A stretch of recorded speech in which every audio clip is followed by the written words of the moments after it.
They all saw him, but no one ever truly looked at him. Every morning, 12-year-old Ethan followed his father through the revolving glass doors of Westbridge Corporate Tower, his small sneakers squeaking softly against the marble floors.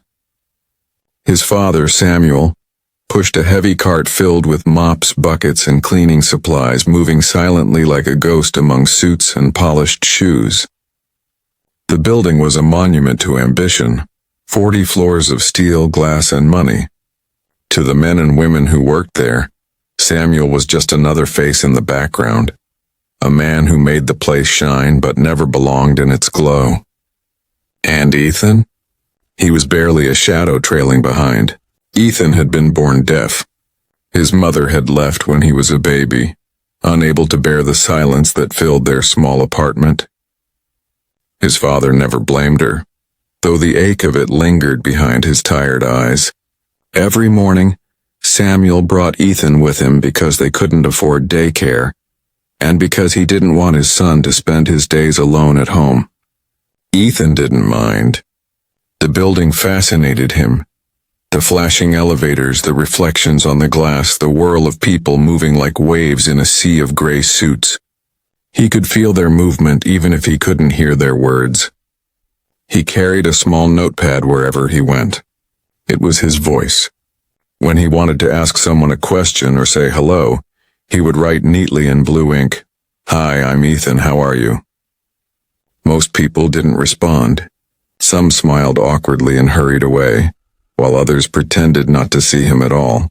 Sometimes, when no one was looking, he would draw on the pages instead, sketching faces, buildings, and the sunlight streaming through the glass ceiling. His drawings were full of life and sound, as if his pencil could speak the words his mouth could not. One morning, as his father scrubbed the lobby floor, Ethan sat in a quiet corner near the huge company logo that gleamed behind the reception desk. He opened his notebook and began sketching the tower itself. Every window, every line of symmetry. The janitors, the guards, and even the receptionist knew him by now, but no one really spoke to him. They just smiled, waved, or patted his shoulder before going back to their world of sound. The elevator doors opened, and suddenly the rhythm of the building seemed to shift. People straightened up, voices hurried, and phones were tucked away. Even Samuel, though he kept scrubbing, glanced up. Through the shiny glass doors walked a man surrounded by assistants, tall, confident, wearing a charcoal gray suit that probably cost more than Samuel's monthly salary. His steps were calm but commanding, his expression focused yet kind. Everyone recognized him. Alexander Ward, the CEO of Westbridge Corporation, the youngest billionaire in the city, the man whose name appeared on every magazine cover. Ethan had seen his face in the newspapers his father sometimes brought home from the break room. But seeing him in person was something else. The man seemed larger than life, as if the very air moved differently around him. Ethan's pencil froze mid-line. He stared wide-eyed at the man walking past the lobby. For a second, Alexander's sharp blue eyes flicked toward him. It was just a glance, quick and casual, but something about it felt different. He didn't look through Ethan like others did. He looked at him. Their eyes met. Ethan felt a strange warmth in his chest, the kind that comes when someone actually sees you. He quickly dropped his gaze to his notebook, embarrassed by the idea that the CEO had caught him staring. Alexander walked past, trailed by two assistants holding tablets and folders. But halfway to the elevator, he slowed down. He looked back once more.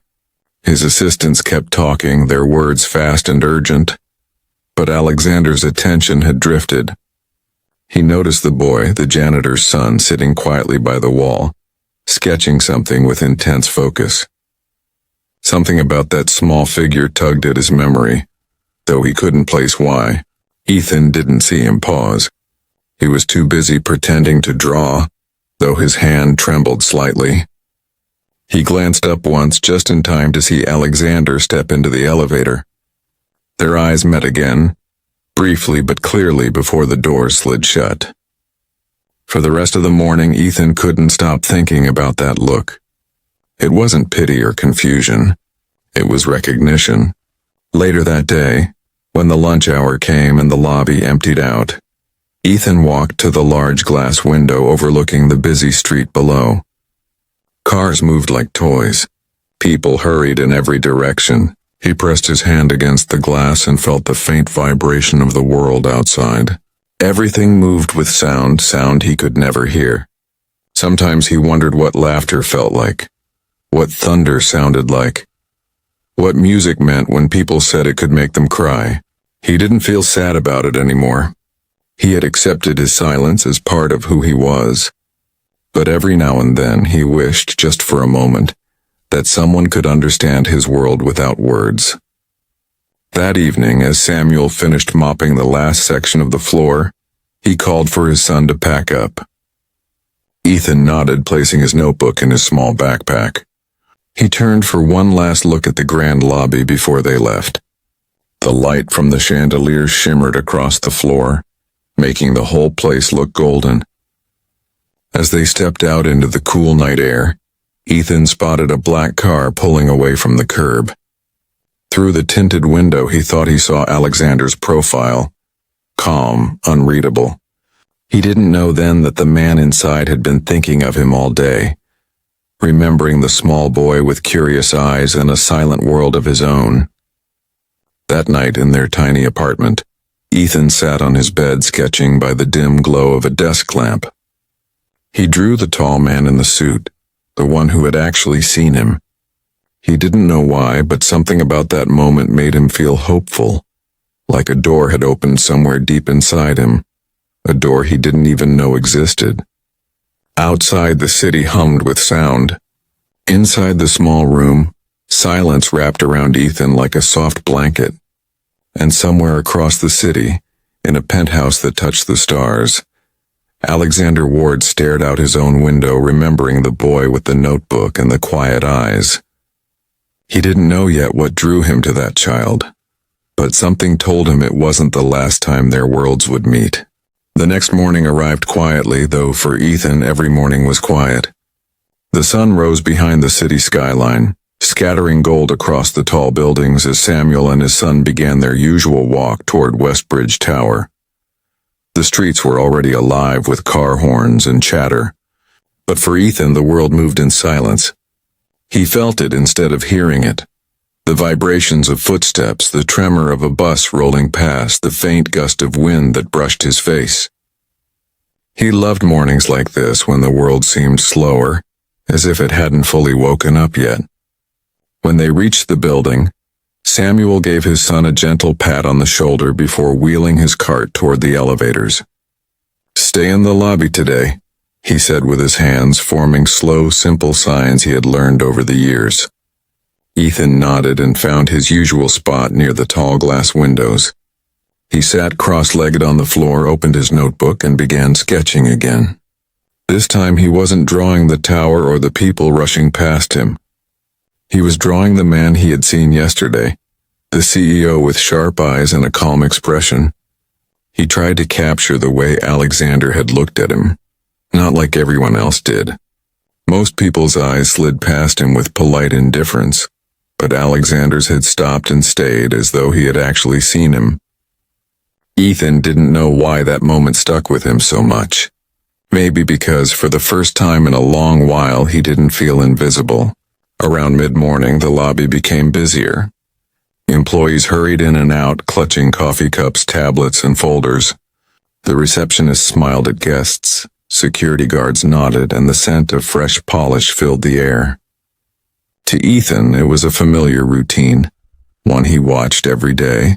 But then as he was shading in the collar of his drawing, a sudden shadow fell over his paper. He blinked and looked up. Standing in front of him, bending slightly to his level, was Alexander Ward.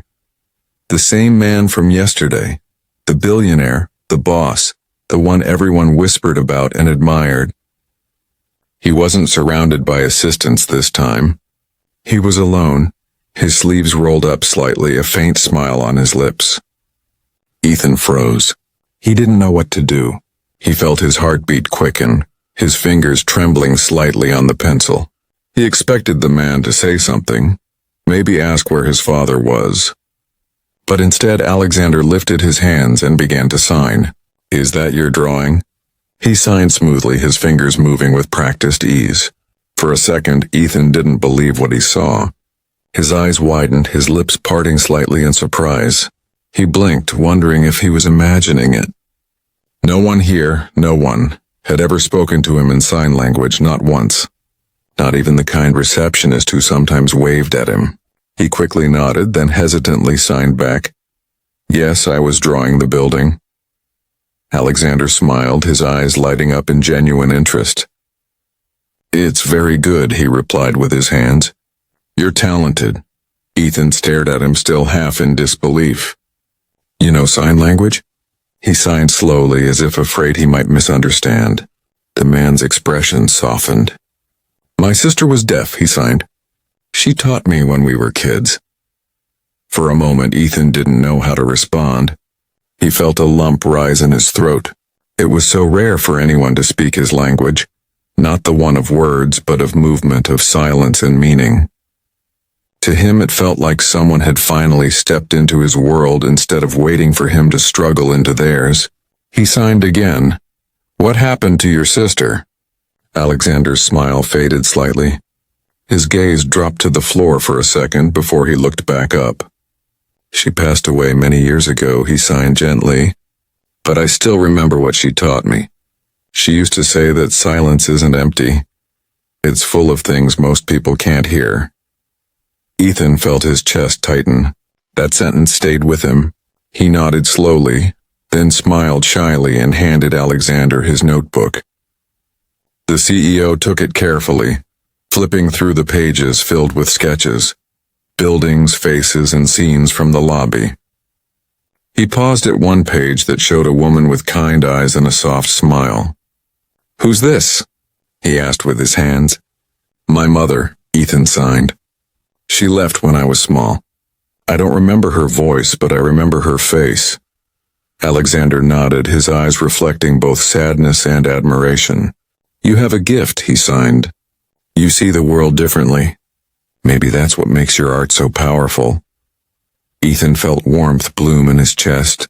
He wasn't used to compliments, especially from someone like this. People usually saw him as fragile or pitiful, not capable of anything beyond silence. But Alexander's eyes held none of that pity, only respect.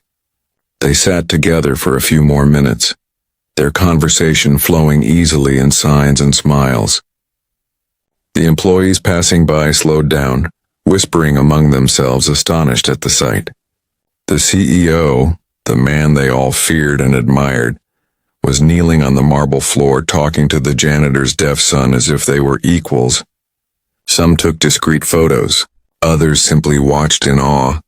Eventually, Alexander stood up, straightening his suit jacket. He handed the notebook back and signed. "I have to go now, but I'd like to see more of your drawings tomorrow." "Can I?" Ethan nodded quickly, his smile bright. "Yes, sir," he signed. "I'll bring them." Alexander gave him a friendly pat on the shoulder before turning to leave. As he walked toward the elevator, Ethan kept watching until the doors closed behind him. He felt a strange flutter in his chest, something he hadn't felt in a long time. Hope. The rest of the day passed in a blur. Ethan couldn't stop thinking about what had happened. When his father finished his shift, he tried to explain it through signs and sketches. Samuel's eyes widened in disbelief. "The CEO? He talked to you? In sign language?" Ethan nodded eagerly. Samuel didn't know what to say. For years he had watched people ignore his son, treating him like an afterthought. But now, someone important had not only noticed him but had spoken to him, in his own language. That night, Ethan couldn't sleep. He kept replaying the moment in his head. The way Alexander's hands had moved, the kindness in his eyes, the ease with which he spoke in a world of silence. For the first time in a long while, Ethan didn't feel small or forgotten. He felt like he belonged to something larger, something bright and full of promise. He took out his notebook before bed and opened to a blank page. With careful strokes he began to draw again, not the tower this time, but the moment itself. A boy sitting cross-legged on the marble floor, and a man in a gray suit kneeling beside him, both speaking without words. When he finished, he smiled softly. For once the silence didn't feel lonely.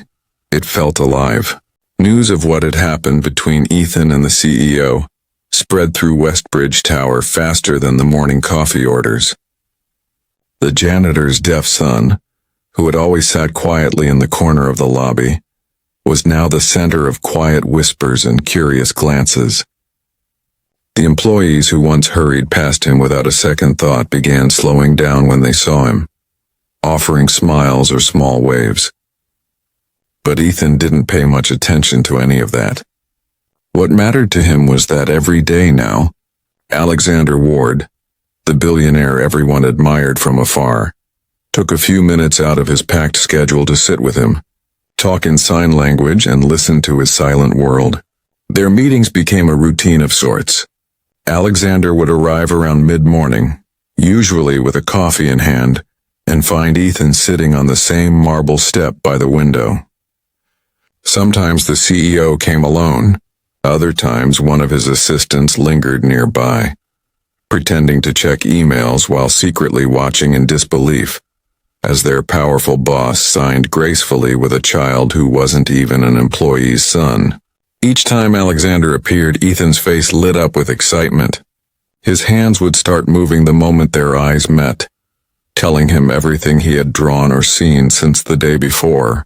They talked about many things: art, space, dreams, and life without sound.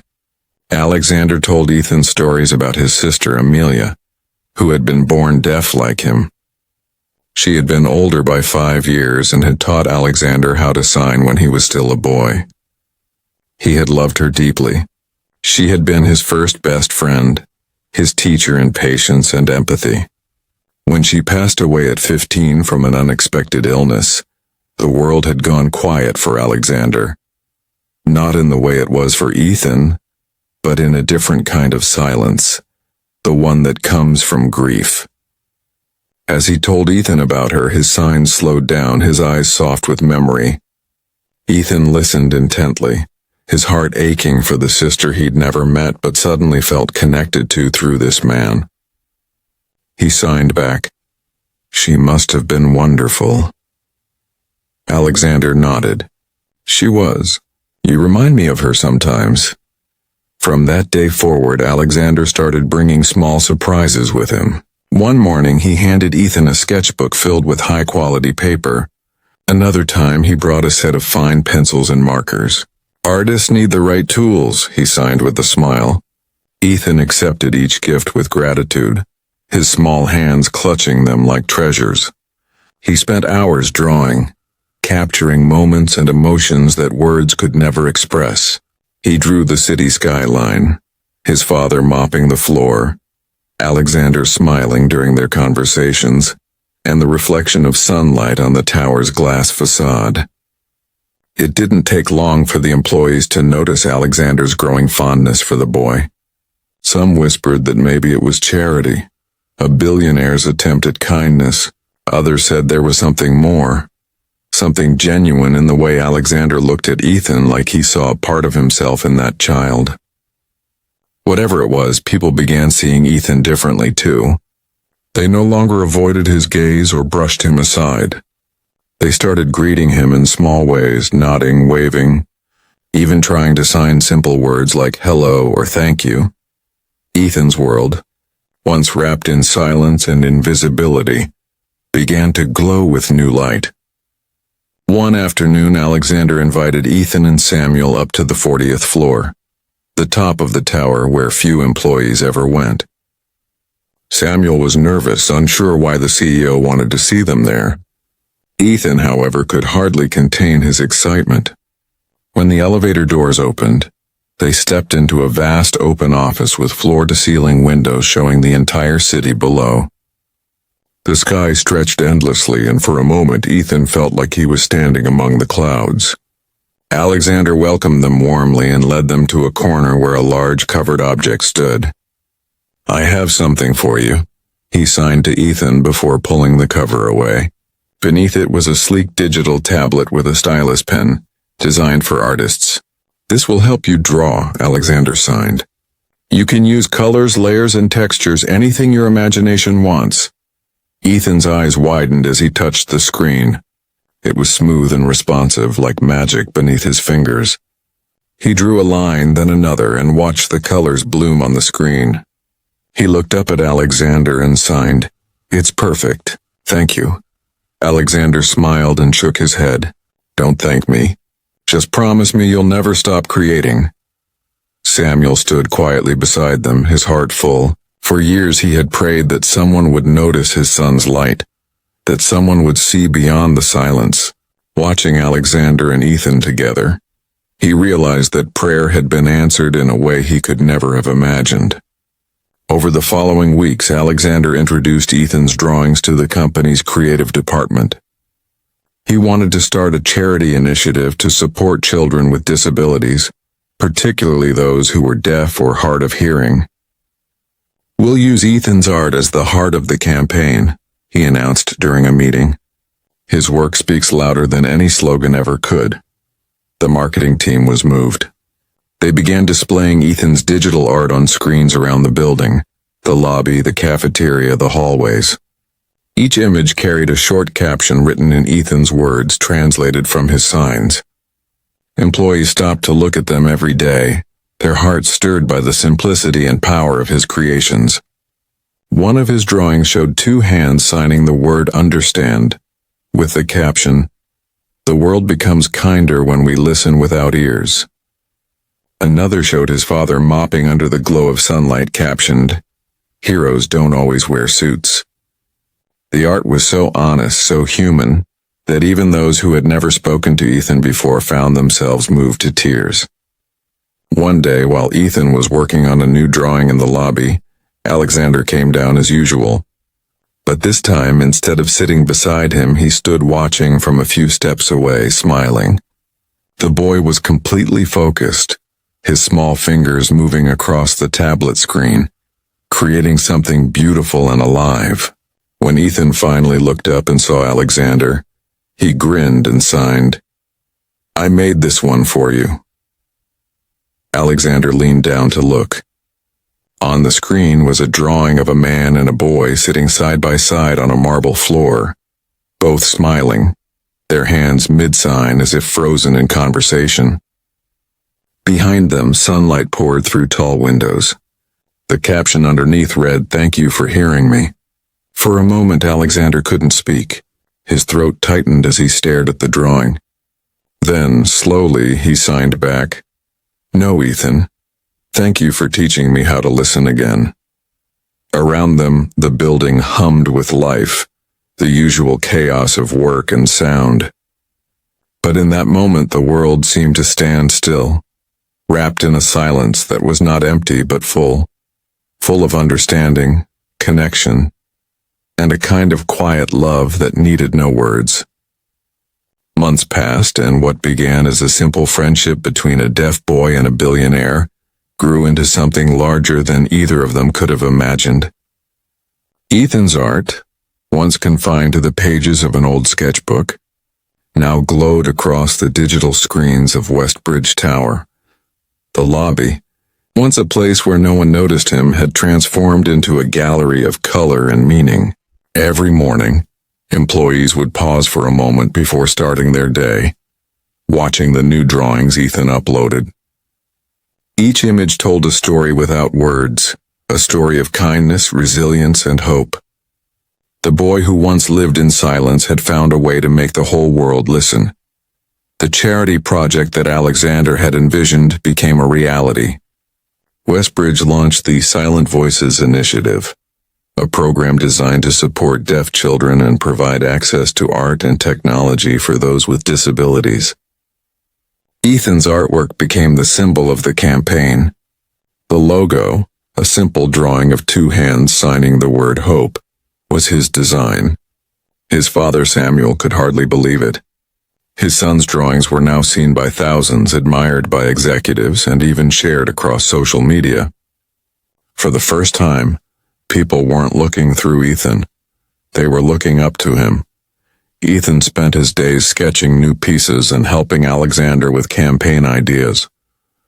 He loved visiting the top floor now, where he could watch the city from above and dream of all the lives he might touch through his art. He and Alexander continued to meet often, their bond growing stronger. Alexander would sometimes cancel meetings just to spend an hour with Ethan, signing stories or talking about Amelia, his sister. It was as if helping Ethan had brought a piece of her back to life in his heart. One morning, as Ethan and Samuel entered the building, they found the lobby decorated with banners and lights. A large poster stood in the center with the words, "Silent Voices Gala, celebrating the power of understanding." It was the charity's first official event, and Alexander had personally invited Ethan to be a guest of honor. Samuel stared at the poster, overwhelmed with emotion. Never in his life had he imagined that his son, the boy everyone ignored, would be celebrated in the same building where he cleaned floors. When the evening came, the entire tower sparkled with light. The gala was grand, filled with journalists, philanthropists, and government officials. Waiters carried trays of champagne. A pianist played softly in the background, and cameras flashed as guests arrived in elegant attire. But the spotlight wasn't on them. It was on Ethan, dressed in a small navy blue suit that Alexander had personally chosen for him. The young boy stood beside his father, eyes wide with wonder. He couldn't hear the music or the chatter, but he could feel the warmth in the room, the rhythm of applause, the smiles directed his way. Alexander approached him and knelt slightly so their eyes met. "Ready?" he signed. Ethan nodded, his nervous excitement clear. Together they walked toward the stage. The audience quieted as Alexander took the microphone. He began speaking to the crowd, his voice strong yet gentle. "When I first met Ethan," he said, "he was sitting alone in the lobby, drawing a world that no one else could see.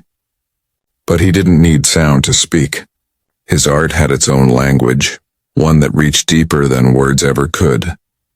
He paused, then began signing his words as he spoke them aloud, making sure Ethan could follow. The sight of the powerful CEO using sign language moved the audience deeply. "Ethan reminded me of something I had forgotten," he continued. "That true communication isn't about hearing, it's about understanding." The audience erupted into applause. Ethan stood by his side, his heart racing. Alexander then turned to him and signed, "This night is for you." The boy's eyes glistened. He signed back, "For everyone like me." The crowd stood, clapping and cheering, though Ethan could only see the movement, not hear the sound. Yet somehow he felt every bit of it vibrating through the floor and into his soul. After the speech, Alexander surprised everyone by unveiling a large digital screen behind them. On it appeared Ethan's newest artwork, a drawing he had finished just days earlier. It showed the skyline of the city, with beams of light connecting buildings like invisible threads. In the center stood two figures, a man and a boy, signing the word together. Beneath it were the words, "Even in silence, we can build something louder than noise, understanding." The image glowed with color, filling the room with awe. As the crowd continued to applaud, Alexander leaned closer to Ethan and signed, "You've changed this place more than I ever could." Ethan smiled, his eyes shining. "You gave me a voice," he signed back.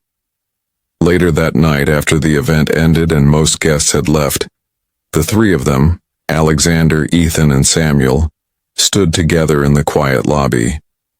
The lights had dimmed and the city outside shimmered through the glass walls. Samuel turned to Alexander and signed a heartfelt thank you. His eyes wet. "You gave him what I never could," he said. Alexander shook his head. "He already had it," he replied in signs. "The world just needed to see."